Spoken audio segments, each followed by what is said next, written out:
काय करतेस? काही नाही, मी इथे ते काय लपवतेस? चावी का घेतलीस? चावी ना, चावी मी बयाजींना परत न्यायला. हो. का? काय करायचंय? कारण मला वाटतंय की आपण चावी देऊन टाकावी. तुला काय वाटतं? मी खूप आनंदाने ही चावी माझ्याकडे ठेवली. नाही, तसं नाही म्हणायचंय मला, पण तुम्ही बाहेर सगळ्यांना सांगून आलात की मी चावी देणार नाही आणि माझं मत वेगळं. अच्छा, तुझं मत वेगळं आहे. काय वाटतं ग तुला? मला वाटतंय की आतापर्यंत जसं चालत आलंय तसंच सुरू राहावं आणि आपल्याला लागतील तेव्हा आपण पैसे मागून घेऊच शकतो ना कधी. अर्चना, असे किती वेळा पैसे मागायला जाणार आपण? अहो काय बोलताय, आपलंच घर आहे ना हे. हे बघ अर्चू, मला नाही वाटत की मी चुकीचं वागतोय किंवा चुकीचं बोलतोय. मी कुठे खर्च करतोय ते सगळं बापूंना सांगायला आणि तेच सगळं तात्या आणि बयाजींना सांगा आणि त्यांना जर योग्य वाटलं तर ते पैसे मिळणार. असं कधीपर्यंत चालत राहणार? अहो आतापर्यंत हे असंच सुरू आहे ना, मग यापुढे करायला काय हरकत आहे? काय हरकत आहे? ती बघ, ती मीराची बॅग, तिची कपडे, तिची खेळणी आणि माझी पुस्तकं. तुला माहिती, मी अजून माझ्या नवीन रिसर्च साठी पुस्तकं घेतलेली नाही. का माहिती तुला? कारण की मी पगारासाठी थांबलोय. कोण करणार हा सगळा खर्च? तुला काय वाटतं? तुझ्या बेकरीच्या इन्कम मध्ये आणि माझ्या पगारामध्ये आपला सगळा खर्च बघतो. पण आपण मॅनेज तर कर. थांब, एक मिनिट.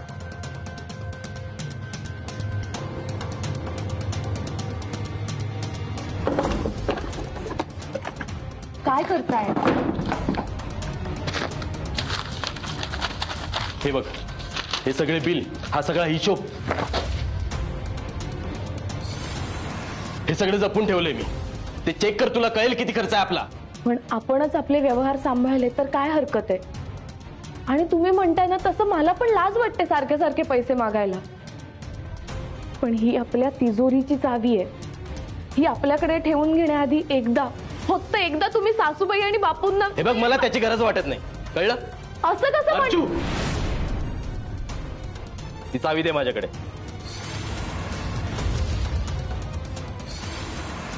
देतेस ना चावी?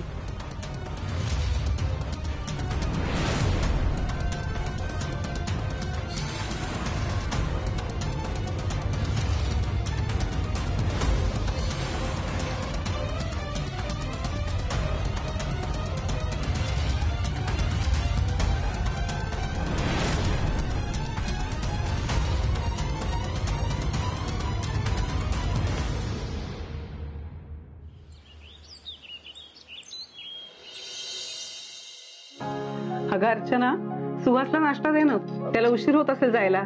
हो, लगेच देते. नाही मोठे भाई, मी घेतो माझा नाश्ता.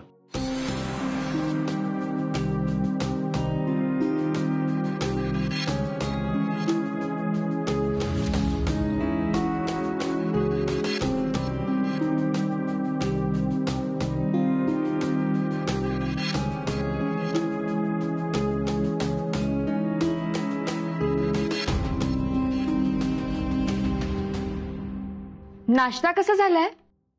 सुनबाई, छान झालाय नाश्ता. जाऊबाईंनी केलाय आज सगळा नाश्ता. खरंच खूप छान झालाय हो उपमा. नाही म्हणजे बाळाभाऊजी मगाशी नाश्ता करून गेले ना, तेही हेच म्हणत होते. सुहास भाऊजी, तुम्हाला आवडला का? नाही म्हणजे उपमा आवडतो ना तुम्हाला. कसा झालाय? बरं आहे.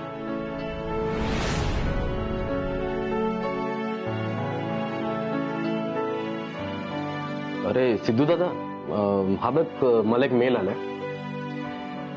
ही स्कीम चांगली वाटते, यात गुंतवू का? वास, या अशा स्कीम फसवे असतात, नको गुंतवूस पैसे. अरे पण दादा, मेल आलाय मला आणि बँक पण चांगली वाटते.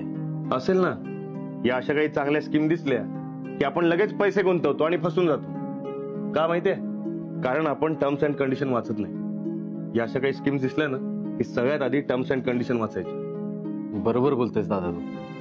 आता तू सांगतोयस ना म्हणून नाही गुंतवत. हा सुहास, अरे तू सगळं नीट स्वतः बघ आणि विचार करून निर्णय घे. अरे स्वतःचे मार्ग स्वतःच काढायचे असतात. अरे प्रोफेसर ना तू, मग तू प्रश्न विचारायचे असतात का?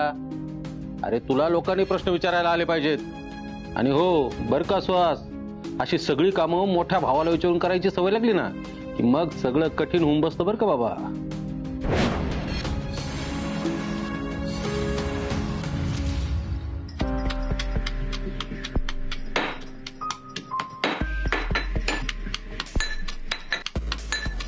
जाऊबाई, अहो खलबत्त्यावर राग काढून काय होणार आहे?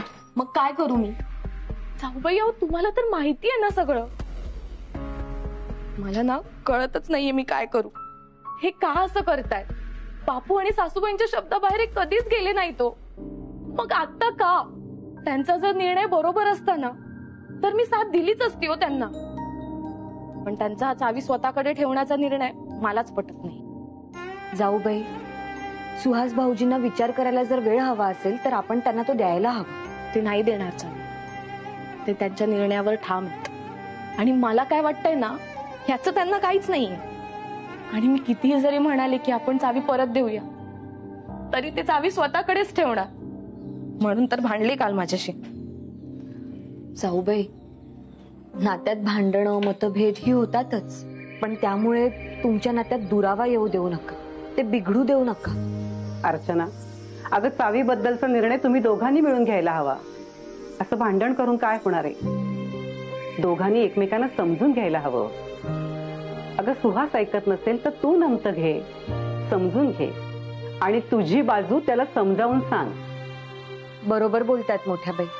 आणि जाऊबाई, सुहास भाऊजींनी हा चावी स्वतःकडे ठेवण्याचा निर्णय घेतलाय तो सुद्धा तुमचा आणि मीराचा विचार करूनच घेतला असेल ना. सुहास भाऊजींना त्यांचा निर्णय योग्य वाटत असेल तर तुम्ही साथ द्या त्यांना. सिद्धू भाऊजींना सुद्धा त्यांचा अमेरिकेला जाण्याचा, तिथे जाऊन काम करण्याचा निर्णय योग्य वाटतोय. म्हणून तुम्ही जाताय का त्यांच्यासोबत अमेरिकेला? नाही ना. तुम्ही सुद्धा करताय ना घराचा विचार. तुम्हाला पण नाही पटला ना त्यांचा निर्णय. तसंच मला सुद्धा आता यांचा निर्णय नाही पटत आहे. मग कशी साथ देऊ मी यांना? माझं सुद्धा काही मत आहे, माझं सुद्धा काही म्हणणं आहे. तसं मी यांना समजून घेते ना तसं यांनी सुद्धा मला एकदा समजून घेतलं पाहिजे हो. बरोबर बोललीस अर्चना. कायम बायकांनीच का समजून घ्यायचं? तरी एक बरे, तुझा नवरा स्वतःचं मत तरी मांडतोय. आमच्याकडे तर स्वतःचं मत देखील नाहीये.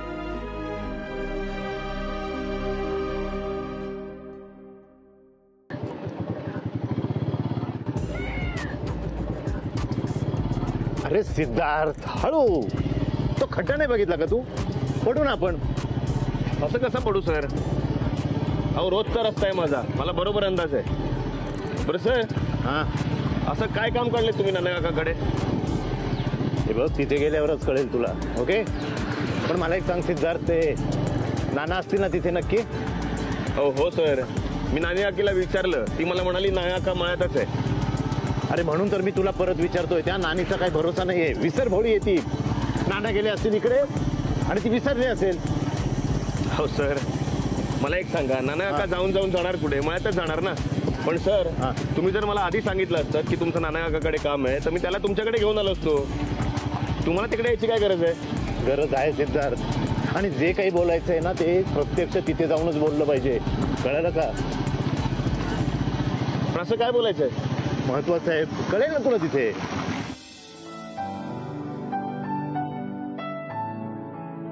हे घ्या पाणी. मी हाक मारणारच होतो पाणी आणण्यासाठी. इस्त्रीचा पहिला हात झालाय. आता हे पाणी मारलं की दुसरा हात मारला की लगेच कडक इस्त्री होणार. मग दिवसभरात एक चून पडणार नाही बघ. कपड्याला एकही चून पडलेली आवडत नाही ना तुम्हाला? हो मग.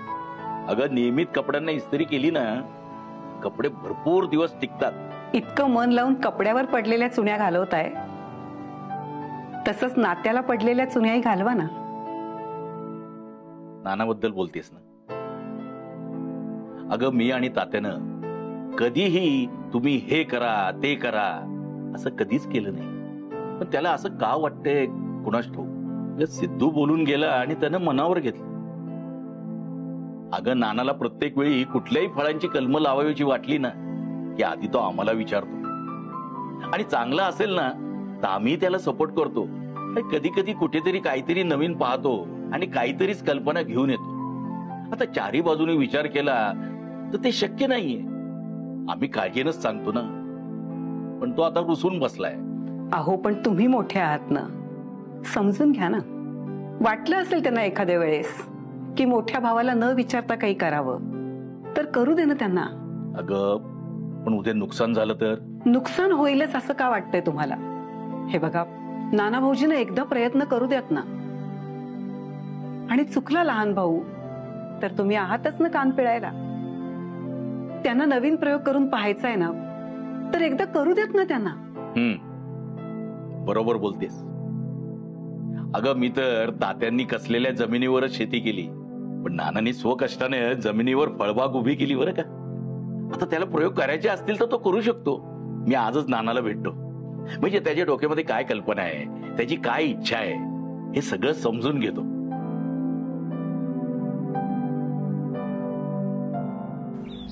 वा, कमाल फ्रुट्स आहे.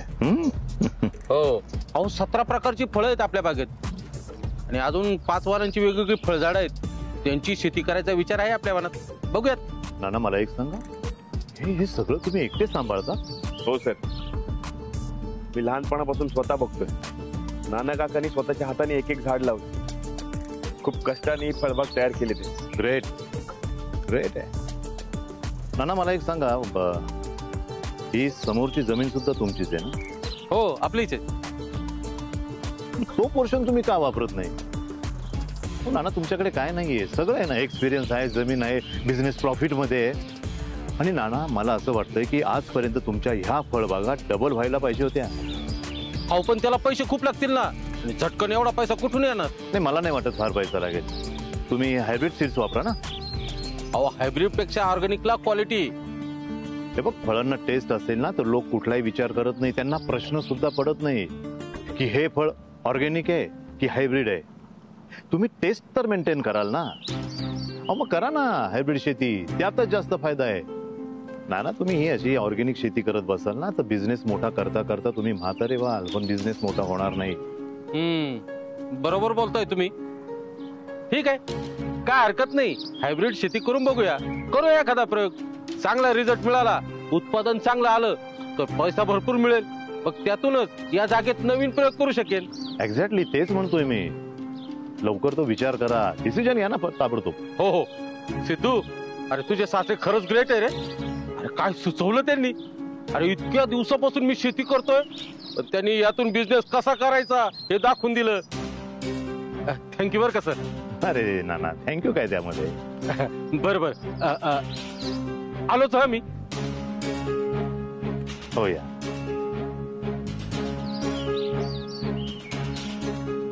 Thank you so much sir. तुम्ही खूप कमाल आयडिया दिली नाना काकाला. त्याला कधीपासून ही फळबाग मोठी करायची. कसे ना सिद्धार्थ, ह्या सगळ्यांचा विचार हा केलाच पाहिजे. त्या दिवशी तुला मी काय म्हणालो त्या अॅनिव्हर्सरीच्या वेळेला की तू त्यांना त्यांची स्वप्न दाखवलीस. स्वप्न दाखवून फक्त फायदा नाहीये, ती सत्यात उतरली पाहिजे, ती दिसली पाहिजे त्यांना. तेव्हा त्यांच्या लक्षात येईल की तू जे काही बोलतोय ना ते योग्यच बोलतोय. बरोबर आहे. असं झालं तर सगळ्यांचा विश्वास बसेल माझ्या, सगळे सपोर्ट करतील मला. तर तू काळजी करू नकोस. तुझी माणसं तुझ्यापासून मी तुटू देणार नाहीये. लक्षात. नानी, अगं नानी. हे कोण हाक मारतोय मला? अगं नाना हाक मारतोय. नवऱ्याचा आवाज पण विसरलीस? नानी, अगं चावी दे पटकन. अय्या, हे चावी मागतायत. ऐकलं तुम्ही? हे चावी मागतायत. अगं नानी जा ना, मग दे ना. हो रत्नाक्का, हे तिजोरीची चावी मागतायत. म्हणजे बयोबाईंना चावी परत करायचा ह्यांचा निर्णय झालाय. काय? खरंच? हो, म्हणून तर चावी मागतायत ना हे. हो मग जा ना आता पटकन. का? आणि कुठे जाऊ मी? नानी काकी, अहो नाना काका बोलावतात ना. हो का? पण कशाला? नानी काकी नाना काका चावी मागतायत. अरे हो नानी अगं पटकन ये. हो हो आले आले. खरंच किती खुश झाली मी नाना भाऊजी चावी परत देणार म्हटल्यावर. आमच्या ह्यांना पण परत चावी द्यावीशी वाटू दे. अर्चू ते पण होईल. आता नानाची बुद्धी ठिकाणावर येते म्हणजे मुख्य म्हणजे बयोबाई खुश होतील. हो ना, मला सुद्धा त्यांच्या चेहऱ्यावरचा आनंद बघायचा आहे. आपण जाऊया का पाहायला? ठेव. कुठं आहे?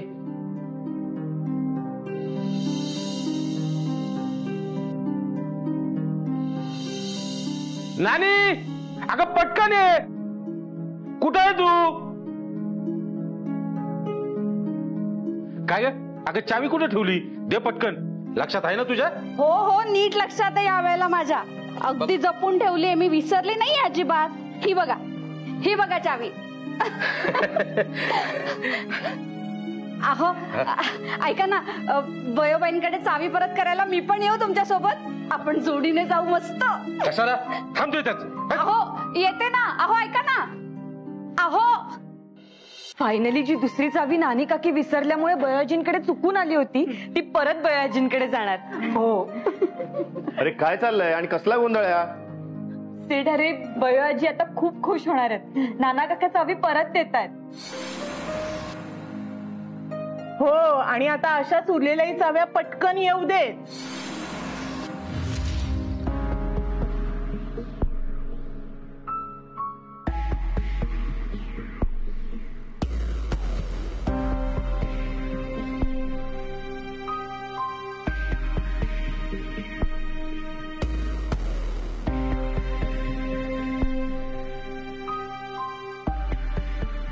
आलोच आम्ही चावी देऊन.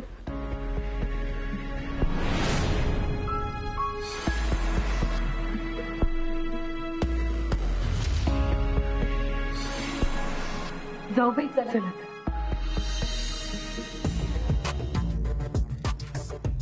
काय झालंय? या नानावरचा प्रयोग फसला बहुतेक. हा मूर्ख परत चावी द्यायला चाललाय. तरी याला मळ्यामध्ये मी सगळं समजावून सांगितलं होतं, पण नवीन डाव पण खेळलो. पण बहुतेक व्याजात चुकीचं निघाला. कसला नवीन डाव? तू काय बोलतोयस मिलिंद? तू ना मला तुझ्या प्लॅन मध्ये घेत नाहीस ना, म्हणून तुझं हे असं होतं. तू कॉन्फिडंटच नसतोस. मुळात बऱ्याचदा तुझे प्लॅन्सच फालतू असतात. तू जरा गप्प बसतेस का? अरे का? हे बघ, कुठले प्लॅन योग्य अयोग्य हे नंतर ठरवू. आधी आतमध्ये काय चाललंय ना हे जरा शांत डोक्याने बघ. काय रे नाना? एक मिनिट तात्या.